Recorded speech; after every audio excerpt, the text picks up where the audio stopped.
Bonsoir à tous. L'ambassadeur du Maroc fait ses adieux à la Côte d'Ivoire. Moustapha Djebari a passé 3 années dans le pays et avant son départ, il a été reçu par le chef de l'État ivoirien, Alassane Ouattara.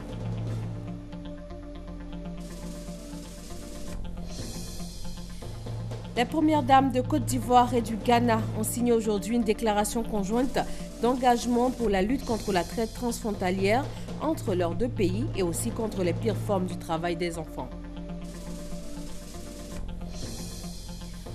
Aujourd'hui, mardi 13 septembre, jour de rentrée des classes 2016-2017, élèves et professeurs ont tous repris le chemin de l'école. Certains sont encore à l'étape des formalités en raison de leur réorientation ou réaffectation. Au Brésil, le président de l'Assemblée nationale, Eduardo Cunha, suspendu il y a 5 mois, a finalement été démis de ses fonctions. Ses pairs ont voté pour sa destitution car il avait nié l'existence de son compte bancaire à l'étranger. Bonsoir à tous, bienvenue. Il a servi en Côte d'Ivoire pendant 3 années. L'ambassadeur du Royaume du Maroc est au terme de sa mission. Il a été reçu par le président Alassane Ouattara. Habiba Dambélé. Son Excellence Mohamed Djebari, l'ambassadeur du Royaume du Maroc en Côte d'Ivoire, a fait ses adieux au président de la République Alassane Ouattara ce mardi, après 3 années de bons et loyaux services, en tant que représentant de Sa Majesté Mohamed VI, roi du Maroc, commandeur des croyants. Au terme de ma mission en Côte d'Ivoire, en qualité d'ambassadeur de Sa Majesté le roi, je suis venu faire mes adieux à son Excellence M. Alassane Ouattara, président de la République. C'était l'occasion pour le remercier et lui rendre un hommage particulier pour tout ce qu'il a fait pour l'ambassadeur et pour le Maroc durant la période que j'ai passée en Côte d'Ivoire. C'était l'occasion également de passer en revue l'état des relations bilatérales entre les deux pays, ces relations qui sont excellentes certes et qui nécessitent encore plus d'efforts pour les consolider. En mission en Côte d'Ivoire depuis le 18 mars 2013, l'ambassadeur Moustapha Djebari quitte la Côte d'Ivoire avec le sentiment du devoir accompli dans le cadre du renforcement des relations entre le Royaume chérifien et la République de Côte d'Ivoire.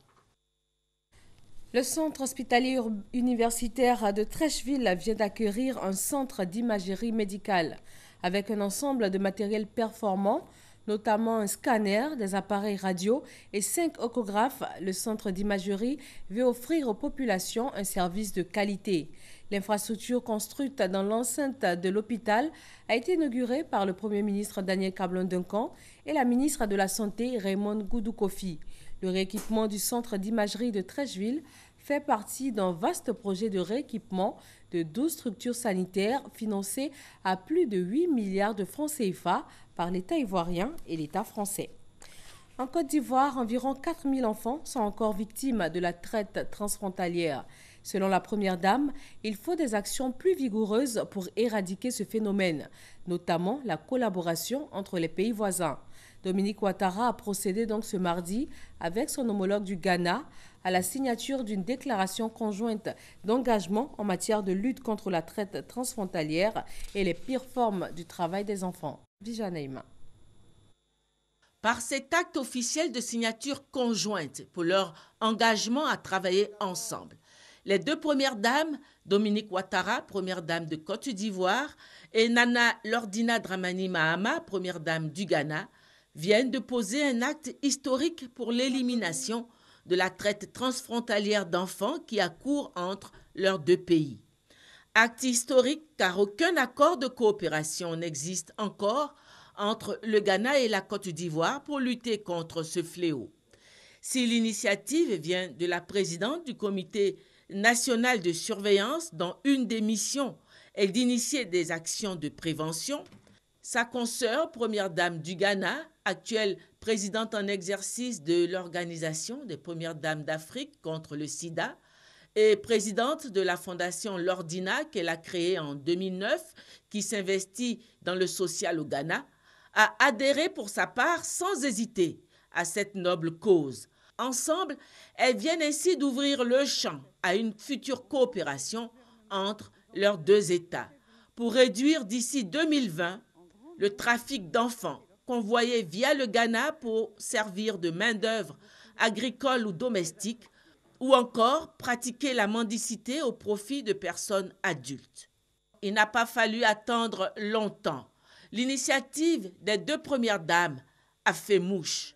Côté ivoirien, le ministre Dosso Moussa, qui préside le comité interministériel de lutte, a assuré que les démarches vont s'accélérer pour la signature d'un accord de coopération entre les 2 États que sont la Côte d'Ivoire et le Ghana. Qu'il me soit permis de saluer la présence à cette cérémonie de Madame la ministre du Genre, des Enfants et de la Protection sociale, et de Monsieur le vice-ministre de l'Emploi et des Relations de travail de la République du Ghana. Je voudrais ici leur traduire notre volonté d'entamer avec eux des échanges qui, à terme, devront aboutir à la signature d'un accord de coopération entre la Côte d'Ivoire et le Ghana en matière de lutte contre la traite transfrontalière et le travail des enfants. Le gouvernement ghanéen est aussi déterminé, a dit à son tour la ministre ghanéenne du genre, des enfants et de la protection sociale, car le Ghana est indexé internationalement comme pays de transit et de destination dans le cadre de la traite des enfants, a-t-elle déploré. La traite des enfants fait peser une grave menace de boycott des productions cacaoyères de la Côte d'Ivoire et du Ghana sur les marchés internationaux du cacao. Mais cet aspect économique ne doit pas occulter le fait que la traite des enfants est un acte criminel, ont relevé les 2 premières dames. Environ 4000 enfants seraient encore victimes de la traite transfrontalière en Côte d'Ivoire. C'est donc une situation préoccupante qui interpelle tous les acteurs et nécessite des actions encore plus vigoureuses.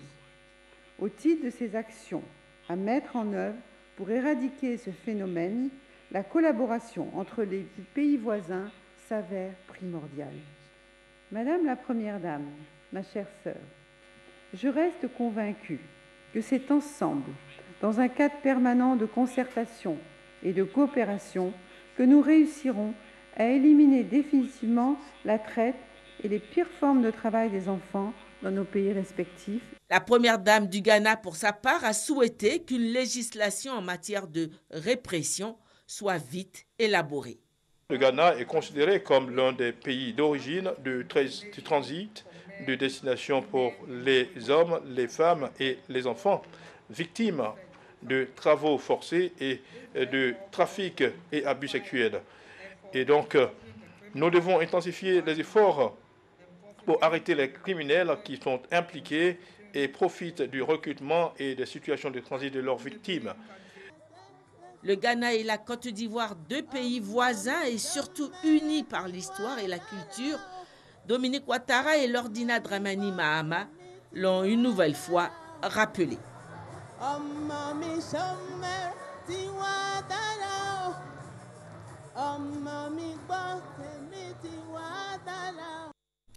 La Côte d'Ivoire est depuis plusieurs années engagée dans la lutte contre le travail des enfants.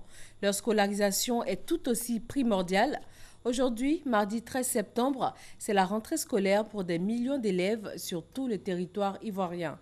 Après 3 mois de vacances, ce sont ces élèves qui reprennent aujourd'hui, 13 septembre, donc le chemin de l'école. Une rentrée scolaire effective dans la plupart des établissements. Grâce Kando. Benson Dewendo et Aseke Bonfils fréquentent l'école primaire publique de Mputo. Ils se rendent ce matin à l'école accompagnés de leur père, ce à l'occasion de la reprise des classes prévues ce mardi. Ce matin, j'accompagne mes enfants à l'école. Parce que la rentrée, c'est aujourd'hui le 13 septembre. Donc j'accomplis ma mission des parents. Oui, je les accompagne pour pouvoir les mettre et prendre la liste des fournitures. Pour ce premier jour de classe à l'EPP Mputo, dans la commune de Cocody, les élèves sont déjà à l'œuvre. Ici, dans cette classe de CM2, l'on assiste à un cours de mathématiques. Les cours ont repris, tous les enseignants sont présents.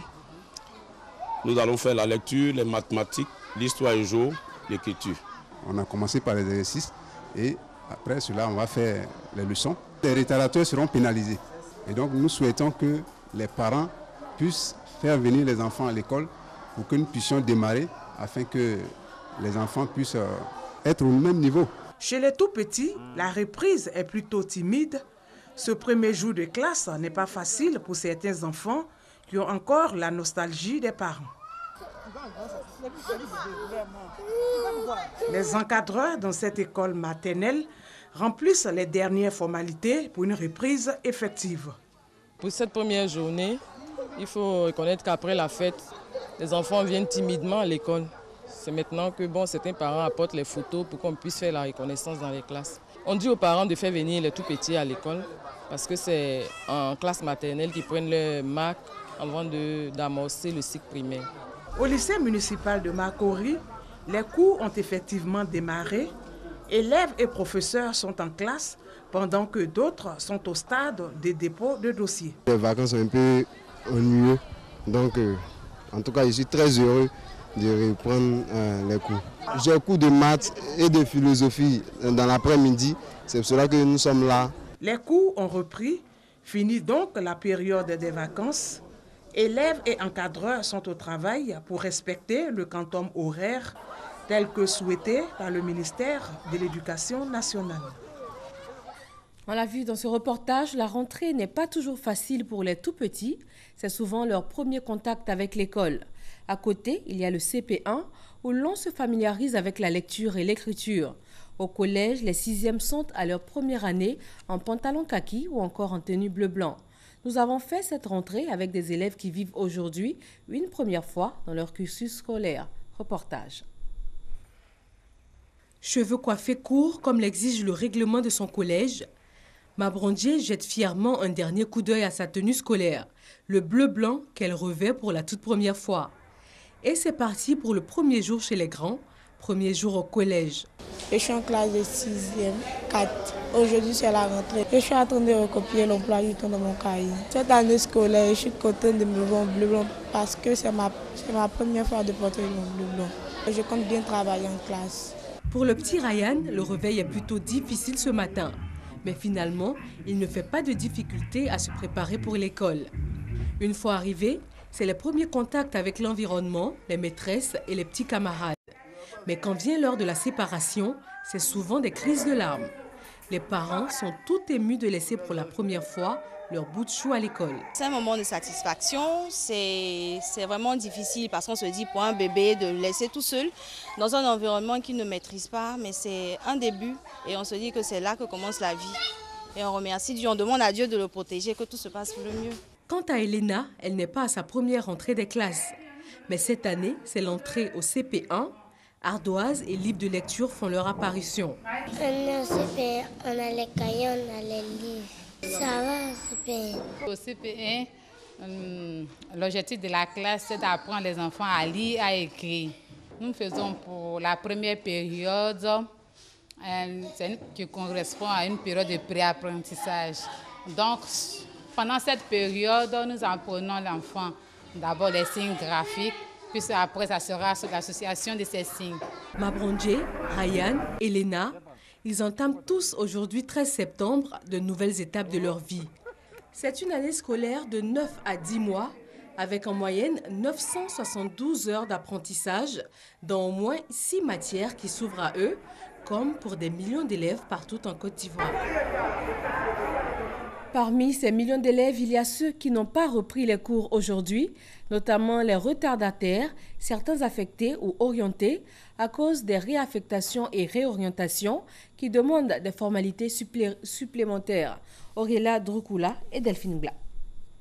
Après la fête de la Tabaski, c'est la rentrée des classes. Pour cette session 2016, les cours ont effectivement repris sur toute l'étendue du territoire national. Au lycée classique d'Abidjan, dans quelques salles de classe, ce sont les prises de contact entre professeurs et élèves. Bon, pour un premier jour de rentrée, je crois que tout se passe vraiment bien. Les enseignants sont à leur poste, les élèves aussi ont répondu massivement et tout se passe bien. On a commencé par une prise de contact des professeurs avec le professeur de mathématiques, puis d'autres professeurs encore, puis on a commencé à faire de petits exercices pour commencer l'année. Du côté de l'inscription, le décor est tout autre. Des élèves ne sont pas encore inscrits. Parents et élèves attendent toujours de recevoir leur billet d'entrée en classe. Les cours ont déjà commencé réellement aujourd'hui, mais bon, j'avais un problème d'extrait de naissance que j'ai pu régler le vendredi. Donc c'est pour ça que je suis venue. Comme hier était la fête, j'ai attendu pour pouvoir venir aujourd'hui faire l'inscription en même temps. On est venu faire l'inscription. Maintenant, quand on est venu, on dit qu'on doit venir chez le proviseur. Donc le proviseur est en train de donner un mot. Maintenant qu'elle a donné le mot, maman est partie au service informatique là-bas pour aller voir la permutation. Donc c'est pourquoi il n'a pas encore commencé les cours. Au niveau du lycée classique d'Abidjan, nous avons au moins 101 réaffectés, une soixantaine, disons 68 réorientés, sans compter les permutations. Pourquoi nous avons dû travailler d'arrache-pied toute la journée de samedi pour qu'aujourd'hui les parents d'élèves puissent inscrire leurs enfants. D'où un petit retard à leur niveau. Mais cela va se régler incessamment. Pour assurer aux élèves une bonne rentrée scolaire, parents et responsables du système éducatif sont appelés à conjuguer leurs efforts afin de corriger ces dysfonctionnements.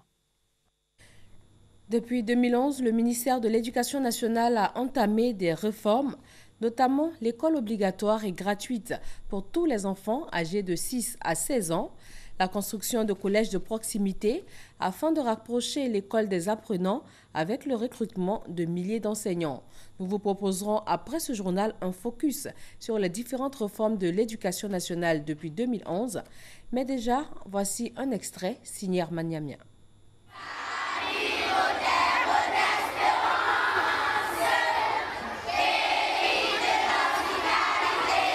Fortement ébranlé par les crises successives survenues ces 2 dernières décennies en Côte d'Ivoire, le système éducatif ivoirien présentait en 2011 un visage pérennisant. Bâtiments en ruine, personnel insuffisant, une forte politisation de l'école avec la présence des syndicats et des résultats scolaires parmi les plus bas de la sous-région ouest africaine. Face à ce sombre tableau, le gouvernement a initié plusieurs réformes. Objectif: permettre à l'école de contribuer à la formation de l'Ivoirien nouveau, acteur de l'émergence. Nous avons construit plus de 15 000 salles de classe au niveau du primaire. Nous avons construit 170 collèges en Côte d'Ivoire. Et à l'heure où je vous parle, nous sommes en train de construire 40 collèges de proximité grâce à l'AFD avec le programme C2D. Et en 2017, nous allons construire près de 150 à 200 collèges de proximité, sans compter aussi les équipements, etc. Donc ce sont des efforts qui sont faits. Aux efforts du gouvernement, il faut ajouter l'appui des partenaires, notamment l'UNICEF, l'AFD et la Banque mondiale, qui ont permis d'accroître les infrastructures d'accueil. Au final, toutes ces actions ont influencé positivement les résultats scolaires. La recherche de financement est une préoccupation majeure dans le monde des inventeurs et des innovateurs. Ils se sont réunis pour en parler en ce 13 septembre, date de la célébration nationale des inventeurs. Francis Boifo. Des inventeurs et innovateurs, il y en a en Côte d'Ivoire, une soixantaine. Mais ceux dont les œuvres sont connues sont plus rares. Nous sommes encore à la traîne par rapport à l'industrialisation de ces brevets. Nous sommes livrés à nous-mêmes parce que les banques n'ont pas de dispositions pour financer un produit innovant parce qu'il n'y a pas de garantie derrière. Lors de la 17e journée africaine de la technologie et de la propriété intellectuelle, les inventeurs ont émis le vœu de bénéficier de financement à travers le projet Fonds ivoirien de l'innovation. Projet initié par la primature et qui devrait être financé par le secteur privé, l'État de Côte d'Ivoire, avec le soutien de la Banque africaine de développement BAD, à hauteur de 132 milliards de francs CFA environ. La Côte d'Ivoire est détentrice de 250 brevets d'invention, que ce fonds aide les inventeurs à aller à la création d'emplois avec leurs trouvailles qu'ils ont aujourd'hui. Bien que faisant partie des 2 premiers pays africains déposant plus de brevets à l'Organisation africaine de la propriété intellectuelle OAPI, les inventions de la Côte d'Ivoire sont insuffisamment exploitées. Selon l'Office ivoirien de la propriété intellectuelle, sur une centaine de brevets, 5 font l'objet d'exploitation industrielle. Les innovateurs souhaitent la création d'une agence de valorisation des inventions. Estimée à plus de 900 000 tonnes chaque année, Le trafic commercial ferroviaire entre la Côte d'Ivoire et le Burkina Faso a été perturbé il y a une semaine lorsque le pont de Dimbokro s'est écroulé au passage d'un train de marchandises. Un projet de transport rail-route vient alors de voir le jour. Kader Sogodogo nous explique en quoi est-ce que ce projet consiste. Opération de manutention en pleine gare ferroviaire à Bouaké. Un challenger débarque des conteneurs des camions pour les recharger sur les wagons plateaux qui partiront pour le Burkina Faso. Ces camions, à partir de Bouaké, pourront également remorquer des conteneurs venus du Burkina Faso. Voici l'opération transport combiné rail-route pour ne pas paralyser les échanges de marchandises entre la Côte d'Ivoire et le Burkina Faso suite à l'écroulement du pont de Dimbokro. Des camions étaient affrétés depuis Abidjan. Ces camions sont chargés de conteneurs et jusqu'à Bouaké pour une reprise donc sur wagon. Alors les wagons iront donc depuis Bouaké jusqu'à Ouaga. Dans le sens inverse, depuis Ouaga, la même opération est en œuvre et au niveau de Bouaké, ces conteneurs sont repris sur camion plateau jusqu'à Abidjan. Les échanges commerciaux entre la Côte d'Ivoire et le Burkina Faso sont estimés à plus de 900 000 tonnes par an pour des centaines de milliards. L'hydrocarbure, le coton, les céréales, le bétail font partie des échanges. Le projet transport combiné rail-route est du goût des opérateurs économiques. Nous sommes très contents pour cette solution et nous faisons confiance à la Citarail, nous faisons confiance à la Côte d'Ivoire. Cette nouveauté à partir de Bouaké amène la douane à se réorganiser. Nous avons mis pratiquement 5 équipes en place. Nous sommes sur le terrain parce que nous avons reçu le mot d'ordre de notre direction générale qui nous a demandé de prendre en charge toutes les marchandises qui seront à notre niveau dans ces jours. Le transport combiné rail-route demeurera jusqu'à la fin des travaux de réhabilitation du pont de Dimbokro annoncé pour la fin septembre par la Citarail. La fête de la Tabaski a été célébrée hier, 12 septembre. Ceux qui en profitent pleinement, ce sont les enfants. Après l'heure du repas, ils prennent d'assaut les supermarchés et centres commerciaux. Certains juste pour le plaisir de la balade, d'autres pour s'offrir des friandises ou des glaces après plusieurs kilomètres, souvent à pied. Davy Soyo et Franck Wadio. C'est la période de l'année où il peut tout se permettre. Ibrahim, 12 ans, visite chaque année à la Tabaski les supermarchés. Acheter sa glace et ses croissants, un moment privilégié. On est quitté à la grande mosquée d'Atoban. On s'en s'amuser, on paie les glaces, on paie les bonbons, on paie les biscuits. On vient à la maison avec. Marcel et Siriki accompagnent Ibrahim. Tous les trois à pied parcourent de longs kilomètres avec l'autorisation, disent-ils, de leurs parents. De nombreux enfants, seuls ou à plusieurs, envahissent à cette période les grandes surfaces. Leur point commun, ils sont rarement accompagnés par leurs parents. Je suis arrivé ici avec mes amis. On est venu s'amuser. On se tient bien la main, personne ne se perd. Des risques encourus pour réaliser ce caprice, certains échappent à la vigilance des parents, d'autres disent avoir leur caution.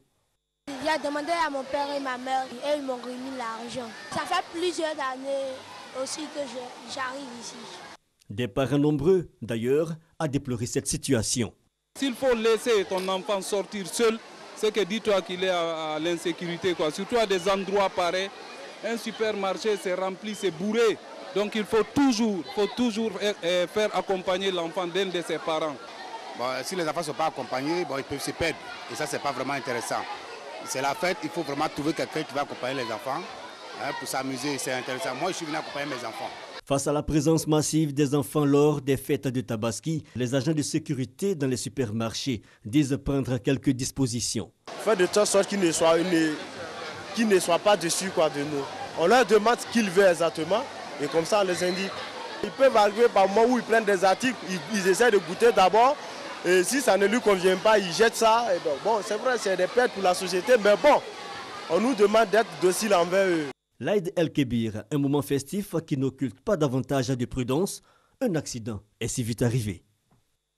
Dans l'actualité sécuritaire, les passations de commandement au sein des unités opérationnelles des forces terrestres se poursuivent. Les bataillons de San Pedro, Odiéné, Korogo et Bondoukou connaissent leur nouveau chef. Le commandant des forces terrestres, Gaussou Soumaoro, a procédé à des passations dans ses unités opérationnelles. Dans moins d'un an, les 8e Jeux de la francophonie vont se tenir à Abidjan, du 21 au 30 juillet 2017. Les comités locaux techniques sont en train d'être installés dans chacune des 13 communes du district d'Abidjan. Abou Sanogo. Le chef de l'État a demandé que tous les maires d'Abidjan se mobilisent pour soutenir l'action que nous allons conduire pour aider la Côte d'Ivoire à organiser ces Jeux. Entamée depuis le vendredi 2 septembre dernier par la commune d'Atekoubé, la campagne d'installation des comités locaux techniques dans les 13 mairies du district autonome d'Abidjan a très vite eu l'adhésion des populations abidjanaises. De Koumassi à Berngerville, en passant par les communes d'Atekoubé, Trècheville et Plateau, toutes les couches sociales étaient mobilisées. Personne n'a voulu se faire compter les préparatifs des 8e Jeux qui vont drainer dans moins d'un an en Côte d'Ivoire près de 4000 athlètes et encadreurs, des centaines de journalistes et des milliers de touristes. Cette mobilisation s'est également fait ressentir au plan international. Des experts de haut niveau de Nice avec à leur tête Mati Diouf, première adjointe au maire de cette ville française qui a organisé la précédente édition des Jeux de la francophonie, sont venus mettre à la disposition des Ivoiriens leur savoir-faire. Une expertise que l'ensemble des maires, mobilisés derrière le ministre Robert Begré-Mambé, ont promis mettre en œuvre après avoir respectivement reçu leur feuille de route. Pour ces élus locaux, il s'agira de créer en interne un village récréatif des Jeux et d'en assurer une animation permanente, de faire de ces sites des cadres sécurisants d'information et de retrouvailles. Le tout entretenu par les prestations spectaculaires de la mascotte Faro et de bien d'autres artistes ivoiriens. La commission électorale indépendante CEI a affiché du 20 au 27 août dernier la liste électorale provisoire. Depuis le 29 août, c'est la phase des contentieux. Il s'agit d'apporter des corrections à la suite des réclamations des personnes enrôlées. La coordination RHDP d'Aboisseau et de Toumaudi ont été installées. Le ministre Alla Kouadio Rémy, émissaire du parti des Oufouettistes, a sensibilisé les populations sur la nécessité d'une nouvelle constitution et aussi sur l'importance des scrutins à venir. Sidonie Davila. Revue en 2000, la constitution ivoirienne sera à nouveau soumise à référendum. Avant la date du vote populaire prévue en septembre ou novembre prochain, le RHDP déploie ses émissaires dans tout le pays. Rémy Alla Kouadio était à Toumaudi, puis dans le 108, pour expliquer la nécessité pour la Côte d'Ivoire de se doter d'une nouvelle loi fondamentale. Vous savez que le monde évolue. Et quand le monde évolue, votre pays aussi évolue. Le président Ouattara, sans dire que ce qui a été fait avant lui était mauvais, c'est qu'après 15 années, il faut que nous puissions avoir une constitution qui soit plus adaptée à la situation actuelle. Cette sensibilisation pour que le oui l'emporte s'est faite à l'occasion de l'installation des coordinations de Toumaudi et d'Aboisseau. Rémy Alla Kouadio a insisté sur l'union au sein de la famille des Oufouettistes afin d'aboutir à un parti unifié, vœu cher au père fondateur. Nous allons continuer de renforcer justement cette cohésion. Nous allons renforcer le RHDP à Toumaudi et puis vive la victoire au niveau du référendum. Vice-président, Sénat, suppression de l'article 35, les grandes lignes sont connues. Début juin, le chef de l'État a nommé un comité d'experts chargé de mener la réflexion sur les détails de la nouvelle constitution. Il rendra ses conclusions avant que l'ensemble des Ivoiriens ne se prononcent sur la question. Au Brésil, le président de l'Assemblée nationale, Eduardo Cunha, suspendu il y a 5 mois, a été finalement démis de ses fonctions. Ses pairs de la Chambre basse ont voté en masse pour sa destitution. Il lui reproche d'avoir nié l'existence de son compte bancaire à l'étranger. Eduardo Cunha est à l'origine de la procédure de destitution de l'ex-présidente Dilma Rousseff. Sylvie Touré. 450 voix pour sur 470 présents. Presque à l'unanimité, les députés de la Chambre basse du Brésil ont voté la destitution d'Eduardo Cunha. Dans le viseur de la justice depuis 1 an, le président de l'Assemblée nationale a finalement été épinglé. Il a menti et omis des informations importantes à la Chambre des députés et a aussi menti sur l'obtention d'avantages indus. En prenant en compte tous ces faits incontestables, la sanction de perte du mandat se révèle pleinement adéquate, nécessaire et proportionnelle. Eduardo Cunha avait nié posséder un compte à l'étranger devant la commission d'enquête parlementaire sur le scandale de corruption autour de la compagnie pétrolière Petrobas. L'enquête judiciaire a découvert le contraire. Un compte secret en Suisse lui est attribué. Il a même enregistré un mouvement suspect de 2,5 milliards de francs CFA. Le désormais ex-président de l'Assemblée nationale, qui a assuré tout seul sa défense, a nié en larmes être propriétaire de ce compte. Je paye de mon mandat le fait d'avoir permis de continuer le processus de destitution de Dilma Rousseff. Le Brésil est secoué par un deuxième séisme politique après la destitution de l'ex-présidente Dilma Rousseff le 31 août dernier et dont la procédure avait été instruite par un certain Eduardo Cunha, véritable ironie du sort.